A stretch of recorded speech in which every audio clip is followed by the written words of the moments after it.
What is up, everybody? Welcome to the NFL Draft Bible Prospect Profits Show. We are the Prospect Profits on the Fan Nation Network, powered by Sports Illustrated. It's just me and Alec today. We're missing our German boy, Lorenz. I think he's celebrating his dad's birthday, which I think is a good enough reason to miss. Apologies There for he the is. delay. Hello, friends. Hello, Lorenz. Apologies for the delay. I can't figure out how to work a microphone. So thank Alec for his patience. If you guys have any trouble hearing any of us, just let me know. Alec, we're talking Packers and Cardinals today. We're making up for last week when we had Adam on. He did the Saints and Titans, which was not a week one matchup. So if I remember this correctly, I think the Packers are playing the Saints and the Cardinals are playing the Titans in week one. So now we're just doing the other side so we get reoriented, and then we'll just go back to week one matchup. So, Alec, how you doing today, buddy? I'm doing great. Excited to talk about these teams. I missed that show, so I'll do the other half. I think Lorenz and Adam were on for that, so I'll just do the other half and make it simple. But miss Lorenz on here. I guess we'll have to get him back probably Thursday when we do a show. So hopefully he's having a good day though with his dad and his birthday. Let's talk about these Packers who I mean, I saw Jordan Love throw last week, and like I've been saying, guy's pretty good. And I guess that Arizona Cardinals quarterback's kind of pretty good too. So let's talk about these rosters. All right, we'll start off with the Packers. The Packers this year in the draft, they took Eric Stokes, the corner from Georgia, Josh Myers, one of the interior offensive linemen from Ohio State, Amari Rogers, another Rogers on the team, a wide receiver from Clemson, Royce Newman, the offensive lineman from Mississippi, TJ Slayton, the defensive lineman from Florida, Shamar Jean Charles, I don't know how to say that, the cornerback out of, I call it Appalachian State. Alec and Lorenz call it Appalachian State. I think they're right. Cole Van Lanen, the offensive lineman from Wisconsin, Isaiah McDuffie, linebacker to Boston College, and Kylan Hill, the running back from Mississippi State. And then the young talent on their first-year deal. The biggest guy I could find here, and really kind of the only guy I could find here, is Jari Alexander. Man, he's pretty good. So that's understandable. Alec, draft class, young talent. What do you think, bud? Yeah, I mean, really, when you look at the team, I don't think that they did a terrible job in the draft. I think Lorenz would disagree with me on them taking Eric Stokes in the as high as they did. I think that he was more so an Eric Stokes in the second round guy. But if I'm mistaken, I apologize, Lorenz. But I like it. I think they're trying to hit the lotto again with that speed corner like Jair Alexander is for them. I think they're trying to do the same thing on the other side, which is, it has worked for them. They've been able to develop that because I don't think anyone had Jair Alexander being one of the top 3 corners in the NFL when he came out. I certainly thought he was a good player. I don't think anyone had him, or I'm sure some people did, but I don't think most people had him becoming what he has become. I think they're trying to do it again with Stokes, who I think is a really good player, worth that pick at pick 29, I believe they had. And when you look at the rest of their class, I mean, they got themselves the slot receiver in Amari Cooper, and they've added some Amari Rogers, my bad. And they've added some other players on that offensive line too that have some upside to potentially start. I wouldn't say that they're likely start, although Royce Newman could potentially start for them. So we'll see. I really like the I really liked what they did in the draft. So hopefully they can have these guys add to next year when we're talking about this, some young players on rookie deals. Yeah, absolutely. I covered Amari Rogers, or I forget his name. I helped some guy. I hope he's not watching the show with who covers the Packers. I did a little thing on Amari Rogers for him. I liked Amari Rogers. I like those guys that slot wide receivers that look like running backs and act like running backs. So I'm high on Amari Rogers. I hope he has I'm looking forward to him doing well this year. Mm-hmm. Moving on to the salary cap and the roster. So their 2021 salary free space and salary cap is $12.7 million. But we're looking to 2022. They're currently $49.9 million above the salary cap for 2022 for that offseason. That's not good. In 2023, they're looking at $105.7 million under. So obviously there's a big push in 2022. This upcoming offseason that's going to be a little rough for these Packers, but they got the space in 2023. And then in 2024, they got $174.6 million with only 20 players on the roster. So there's going to be a lot of re-signings done in 2023. There might be some cap casualties in 2022. It is what it is. Their top 5 cap numbers, their number one guy is, this shouldn't surprise anyone, Aaron Rodgers has a $27 million cap hit, followed by Devontae Adams, who's $16.7 million. Then Zadarius Smith, their outside linebacker, he's at $14.6 million. David Bakhtiari, their star offensive tackle, is $10.9 million. And then their other outside linebacker, their pass rusher, is Preston Smith at $8.7 million. When you look at the kind of construction of how you should be spending money as a franchise, assuming that you have a guy like Jaire Alexander who is on a rookie deal, this is pretty par for the course. This is pretty standard how your money should be moved around. Devontae Adams, having a star wide receiver is expensive. That's a tough way to do it. But top of your most expensive players, your quarterback, that shouldn't surprise anyone. Followed by pass rushers and your offensive tackles, and then corners. If Jaire Alexander, when he gets his extension, is probably going to be in that number. So this is what you see when you see a team that really does build from inside out. Looking for their draft homegrown players, working from there. Alec, anything you want to say about the money before I get into the strengths and weaknesses? Yeah, I mean, obviously right now it looks like we won't have that Aaron Rodgers deal probably on their cap next year, or I don't know how they'll work it, but it looks like he'll probably be out next year. I'm guessing he wants to be, and with the way Jordan Love played, obviously not going to overreact to one preseason game, but my guess is that Jordan Love would be the quarterback going into next year. Might be the same for Devontae Adams. I've seen that they're potentially both unhappy there. So that would be a quick and easy way to cut down a lot of that cap. And as for where their cap is allocated, it makes sense. Quarterback, wide receiver, offensive tackle, cornerback is, of course, going to get expensive quick. And maybe that's why they took Eric Stokes, so that they could save some money a little bit there in the future. But I think it's pretty average as to where they're allocating money, and I like it. We'll just see it next year. Obviously, they're only going to have 2 or 3 years. I think it'll be 3 years with Jordan Love, where he's on that rookie deal. So they've got to really put a roster around him then to compete. But I'm not mad about the way they've allocated resources. Yeah, that's as someone who watched Andy Reid growing up. Andy Reid always said, "Give me a quarterback, 2 offensive tackles, 2 pass rushers, and 2 corners, and I'll make the rest happen." And that's kind of what I see here with the Packers. And they've been successful, so it's working. So the strengths of this roster, obviously the quarterback position, Aaron Rodgers, and then I even include Jordan Love here as a strength in that they have that kind of depth and they have that kind of pipeline working. Running back, a similar thing. They've got an Aaron Jones and AJ Dillon, a young guy who in the pipeline. Not sure if AJ Dillon is the guy, but Aaron Jones is enough of a strength as is. At tight end, I considered Robert Tonyan and Jay Sternberg. It's been a while. I didn't write Sternberger, I believe. Sternberger. I put those two as a strength, more so the Robert Tonyan part. He had like a breakout year last couple of years, I think. I'm pushing him as a strength. Edge, I like their Preston and Zadarius Smiths. That there's a reason those are two of the 5 highest paid players on the team. And then at corner, Jaire Alexander, Kevin King, and Eric Stokes, I'm considering a strength. Normally if you have a rookie there, or I'm going to put that as like a unproven, but Jaire Alexander and Kevin King, I'm putting as a strength. And then the depth of Eric Stokes gives it a strength. Weakness, I did interior defensive line. I know they've got Kenny Clark, who's good, but they also have Kingsley Keke and Dean Lowry. And if you were to ask me, the biggest reason, I think I said this on the show before, the biggest reason, in my opinion, that Aaron Rodgers is not as successful as he should be, it's not that he doesn't have a second wide receiver, it's that he doesn't have a run defense.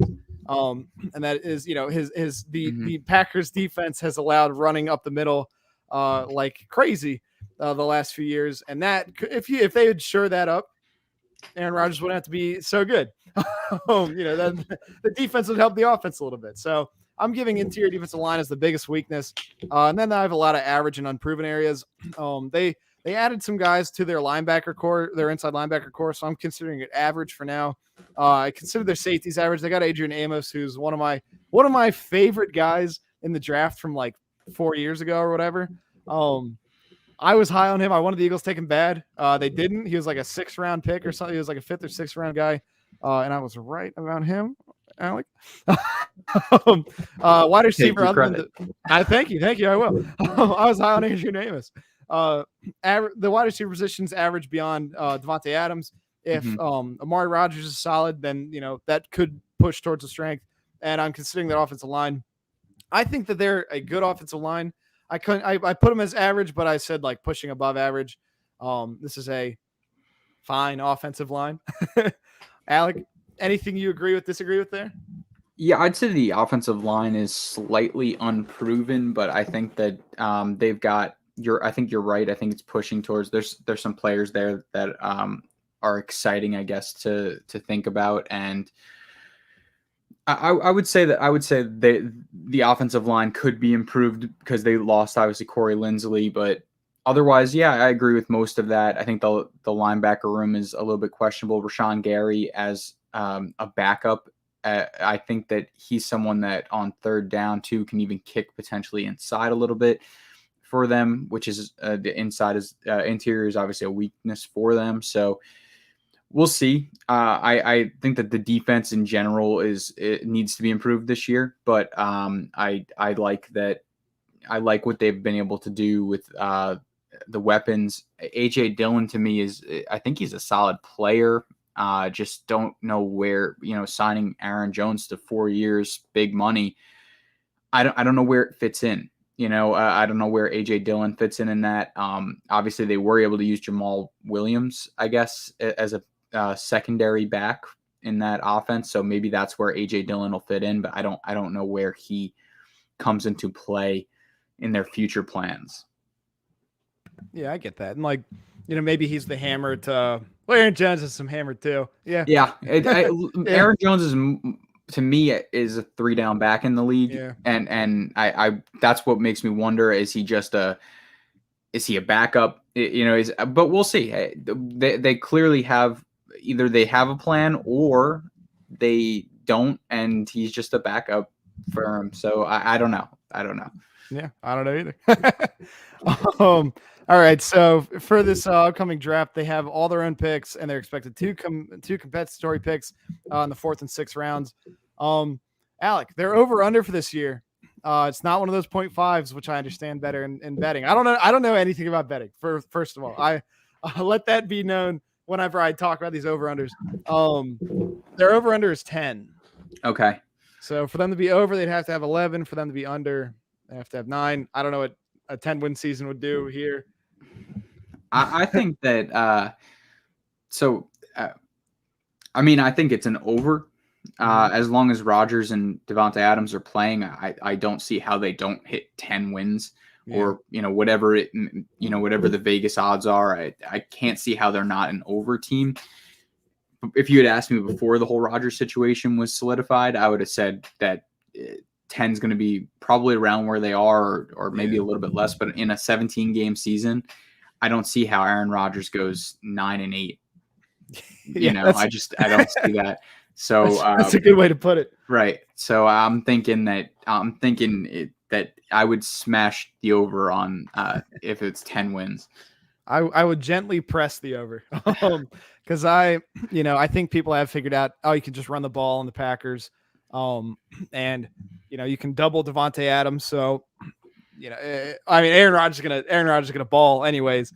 Right. No, yeah, I'll give it the over. I think they play the Lions twice, they play the Bears twice, they play the Vikings twice. I say that's easily 5 wins at this point, but I'll take the over. I'll gently press that over. Fair. All right, you ready to move on to the Cardinals? Let's do it. All right, so the Cardinals this year, they drafted a linebacker out of Tulsa, Zaven Collins, in the 1st round, followed by Rondell Moore, the wide receiver out of Purdue, Marco Wilson, the corner from Florida. I think he threw a shoe, didn't he? Is that the right corner? Yes, yeah. He blew the game with the shoe. Yeah. Victor Dimuquez, one of my favorite players in the last year's draft, defensive end out of Duke. Tay Goen, the corner out of UCF. James Wiggins, one of the safeties from Cincinnati. And then Michael Manet, the center from Penn State. Young talent on their 1st-year deal. Byron Murphy, the corner out of Washington. And you might have heard of this guy. His name's Kyler Murray. He's pretty good on fantasy football.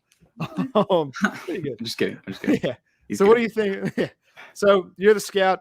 Tell me about this draft class. Tell me about this, this Kyler Murray, Byron Murphy, young talent that's all cheap right now. Yeah, well, when you look at their cornerback room, it would have been fine if they had kept Patrick Peterson. I think you know, because then you would have been looking at Marco Wilson as a legit number 2 or 3. More so a 3, giving him that, and Byron Mitchell, obviously. And then you have, I believe they brought in Malcolm Butler. Yeah. I just don't see them having a number 1 right now. So that's something where they do have to figure that out. But when you look at the other picks they made, Rondale Moore is going to be just add another electric player to this offense. You're talking about an offense that's already got Kyler Murray. It's already got DeAndre Hopkins. I don't think that we can list Rondale Moore as a wide receiver, even though I know that's what he'll be. He's just going to be in everything for this offense. So I like it. I like getting that type of player. And then when you look at Zaven Collins, you're looking at a player who is just so versatile and so huge. He to play that middle linebacker spot for Arizona, he's going to be, you know, he's able to cover the pass. He's able to get to the passer, and he does well in the run game too. He really can do it all from that middle linebacker spot. Do I think 16 might have been a little too early for him? Maybe, but they loved him. They said that he, you know, just personality wise, just checked all the boxes as well, which makes sense. And I'm excited to see him in Arizona, because now you put him with Isaiah Simmons and what else they've got there, and there's a theme here. They're clearly going with dynamic playmakers. Put as many of them out on the field as they can, and say, let's make it work, you know? Yeah, and we'll get to this in the roster review a little bit, but I kind of like, they kind of said, like, you know what, whatever, we don't have to get like an offensive line. Right. No, we'll just get as many fast and electric wide receiver or players in that offense as possible. They did trade for Rodney Hudson though, but yes. That's true. That is true. And then he is I put a plus next to him in the offensive line section on our sheet. Yeah. Yeah. Well, that means he's the only good one, or he's like one of the only good ones. So the current salary cap for 2021 is they're $11.1 million. That's fine. You know, teams aren't right now. This is kind of they're not looking at the 2021 salary cap. Their space for 2022, that's $16.2 million, and they have 48 players on the team. So while they are currently, or they're expected, you know, while that's not a ton of space for an off season, they are not going to be losing that many guys. It's going to work out fine. 2023, they jump up to $134 million. So they add over $100 million, but they drop down to 23 players on the roster. Then in 2024, they're down to 199, or they're up to $199.4 million and only 12 players on the roster. So expect, you know, maybe some extensions coming in 2022 in preparation for 2023. You know, that's they are fine for this next year and a half, pretty much, which is essentially what they need for this push that they're making with some of their old vets that they've been adding. I'll let you answer that, Alec. Do you know if Greg Dortch is going to make this team? I don't know, but shout out Dal. Yeah, shout out. Thank you, Dal. Always a pleasure, Dal. Yeah. The top 5 cap numbers.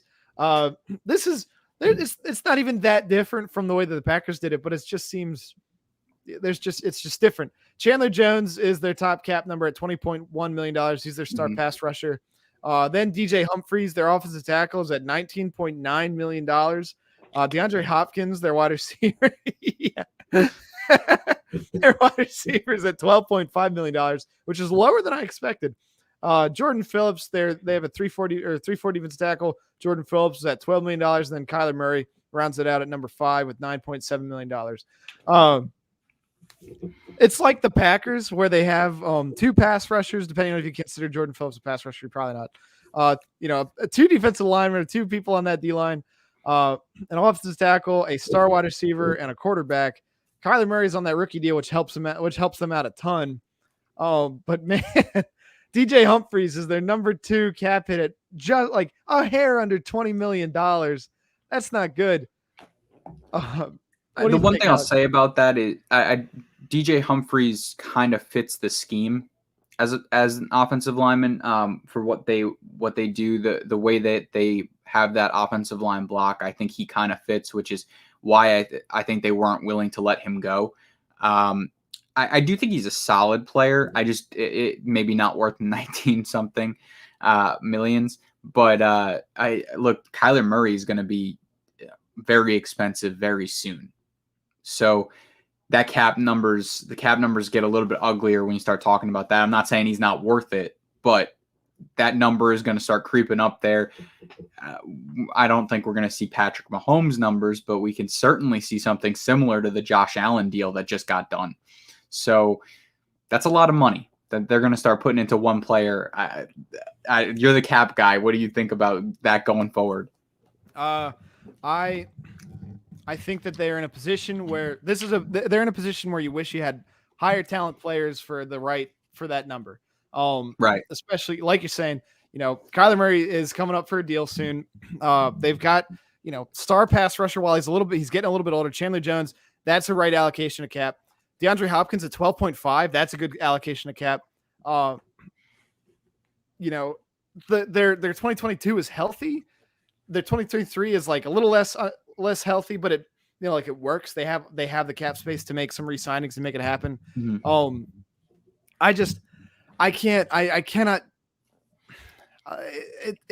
It's not terrible cap allocation, but you just wish that the talent was worth the cost.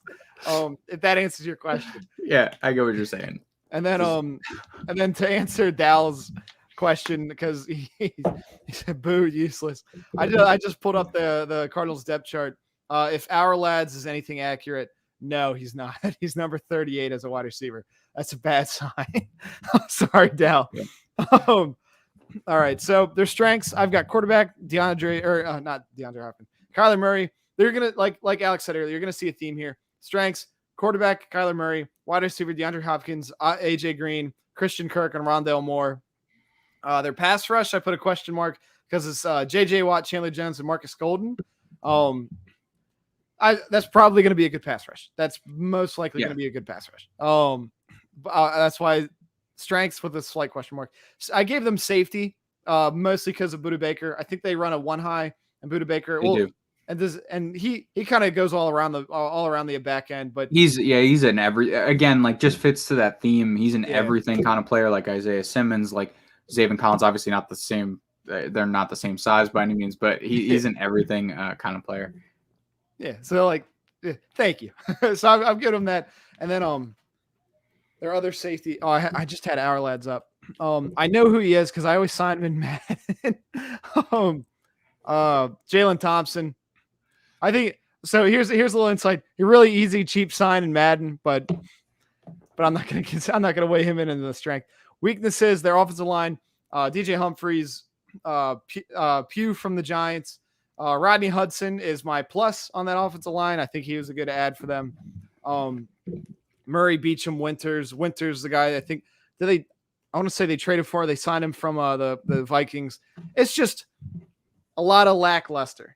And when you have an elite, maybe not elite, when you have such a talented quarterback, you want better protection. You want a better, you just want to know that system can work, that their run game can work. If you give Kyler Murray a run game with this passing game, that could be devastating. So it's I put that as their sole weakness. I think they're average at tight end with Max Williams. And that might be a little generous. I think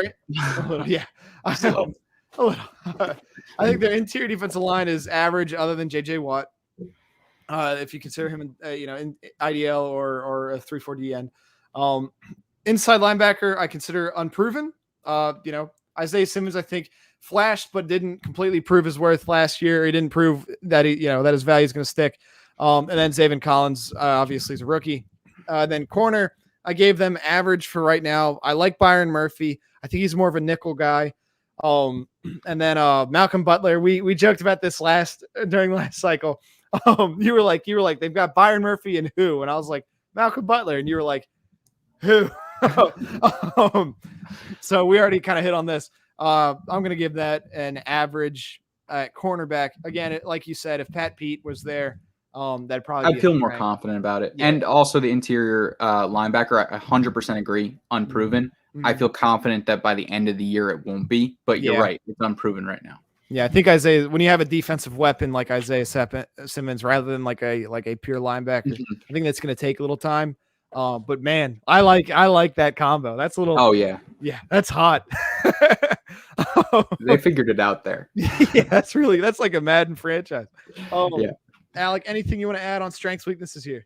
No, I think you're right, and I do think that Max Williams isn't the best of tight end options for them, but he might be the best option that they're going to be able to get right now. I think it would help Kyler Murray to have a really good tight end, but why not give him Rondell Moore? I'd say the running back position, I don't love bringing in James Conner because I don't think that he's much of an upgrade to Chase Edmonds. James Conner had some really good years for Pittsburgh. But let's be real here. When you look at the things that make running backs different, he just doesn't have that. He's really not like a plus athleticism guy. He's not a plus speed guy. I don't think he's really a star running back in this league. I think he's more of a backup, and bring him in at that cap hit for Chase Edmonds. I think that they really got to fix the running back position at some point. That could help Kyler. I know Kyler kind of gives you something as a running back. He gives you something in the run game. But I think that would help him, and I think the play calling has to get better. And that's maybe we can add that in the strengths and weaknesses. Just needs to get better. But yeah, and otherwise, I'm good with what you said. Yeah, and I forgot that I didn't include running back, but I had that as average. So, and yeah, as the best. Yeah. Oh yeah. I love James Conner's story. I was amazing story. Yeah, like I wanted the Eagles to draft him back in the day. That's before I'd ever like evaluated a running back before. I root for the guy. Like, oh yeah. I 100% hope he works out there and he's great there. I love the story. Everything about that. This is not hate on James Conner. Just a player, I don't think that he's all that great. I think that the scheme really helped him in Pittsburgh. They had one of the best offensive lines in the league when he was doing his thing in Pittsburgh. Obviously, you saw a little bit of a step back last year when the offensive line wasn't as good. So we'll see. But, subjectively, yeah, I think he's great. Objectively, not really going to do much for the Cardinals. English major Jack. Thank you. And then in the future draft class, they've got all but their own 4th round pick, and they're expected 3 I can never say that on the first try. 3 compensatory picks, 5th and 2 7ths. Their over under is an 8.5. This is a tough one. Yeah.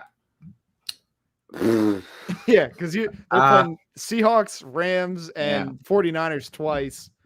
The problem I'm having with that is I think that they are the 4th best team in that division, which is no insult because that's probably the best division in football. They could have 3 wild cards. They could potentially have 3 wild cards. Yeah. Easily, yeah. And I think that they'll probably end up with 2. And you're looking at, can the Cardinals get that 3rd spot? Maybe. But I think that, with Trey Lance starting in San Fran, and he better be starting in San Fran. He will be starting in San Fran. He better be. Did you see that throw he made, that 80-yard? I know the completion percentage is bad, but that throw just showed you exactly why we were all obsessed with him. And it wasn't even perfect either. There was room for improvement in that it's throw. Just effortless too. Oh God, Trey Lance. With him starting there and all their injuries settled, because they had the whole bunch of injuries last year, San Fran's going to win, a lot of games.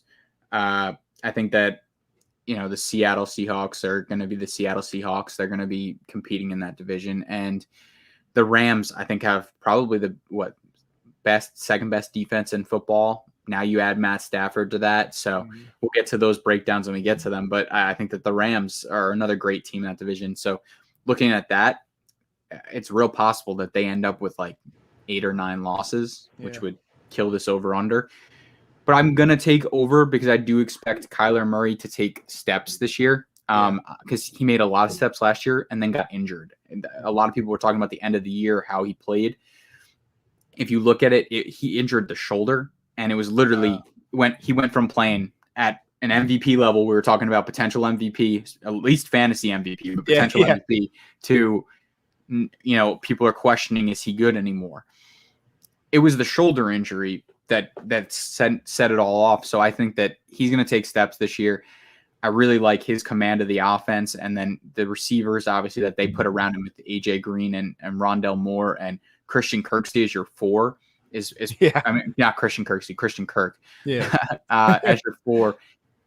I think that he's going to take steps. I do. And I can see them. I think that they'll end up as a 9-8 team, but that one's real close. Yeah, that one is close. I'll give them the over hesitantly. I think 9 is a good range. If they were in a different that's why Lorenz missed the show today. Yeah, it's true. I had a really bad shoulder injury in high school football. Did you? It's been a while since I've talked about my high school football career on the show. There you go. You got to bring it up. Got it in. Yeah, I think that shut up, Loren. I think the improvement, what we saw last year when people were talking about Kyler Murray being on that MVP caliber level, that was with DeAndre Hopkins. I think Rondale Moore is going to do terrible things I think he's going to really, really scare some defenses. But yeah, thank you, Alec. You covered enough there. Lorenz, we will have a discussion. We'll have a talk one day about my. We'll wait for Lorenz to get back on the show for you to talk about your high school football. No, career. Please don't. Just it could be like when you guys just let me talk about the Eagles for 5 minutes. It'll just be me talking about football, my high school football for 5 minutes. Jack's glory days. I had that'll be a whole show. Terrible things to look for. I had 3 pick sixes in high school. You might have cut out. I definitely lost you, but I don't know if the show lost you. All right. Well, unfortunately, Jack, I think we've lost you, but we will, of course, talk about your glory days in football when the time comes. But thank you, everyone, for tuning in. That's all we got for today. Am I back? Appreciate it. Oh, you are back, but all right. The outro already started, so I guess we're going to have to wait to do I was telling you to give the outro, too. I didn't want to talk yet. Oh, gotcha. All right, that's all good. Hey, thank you, everyone, for tuning in. That was the Packers and the Cardinals breakdowns. We'll be back on Thursday for 2 other teams that will break down another matchup from week 1. So stay tuned on that. Visit the NFLDraftBible.com. Check out all the great things that we've got going out there. I already saw the season schedule that we're planning on having, and it's going to be so much content for you guys. So be sure to stay locked on that. Follow Conference 1 on Twitter. Check out this new esports company that we are really excited about. We're going to be doing D1 esports a ton. There'll be some shows where we get to get exposure to these student athletes competing in esports and Valorant and Rocket League. So stay locked on that. And watch the State of Football every morning, 9 a.m. Eastern, every weekday. So check that out. Jack, any final words before we get out of here? Nope. Thank you, guys. Thanks, Internet. Until next time. Absolutely.